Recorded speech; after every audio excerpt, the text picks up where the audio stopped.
Alam niyo po ba sa bansang Japan ay madaling malaman kung ilang taon na ang building? Tulad nitong nakikita niyo sa video. Kasi every 10 years po ay nire-repair nila o chinichik nila ang buong building magmula sa pintura, flooring, bubong. Wow! Lahat, pati outdoor, yung katulad yung tiles. Ito po building na to, kung nakikita nyo, ayan, bali yung tiles niya, bali dalawang kulay na. Bagamat pareha sila ng sukat, pero magkaiba na ng kulay. Kasi po, sa 10 taon na lumipas, wala nang kauri o kaparihong tiles ng kulay. Kaya iba na, pero pareha sila ng sukat.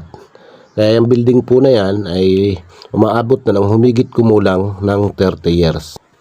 Kasi nga po, every 10 years, chinichik nila lahat yan. Kaya, ganun. Sa 10 taon na lumipas, wala nang kauri na ganong kulay. Kaya iba na ang ikinakabit. Ayan. Yun lang.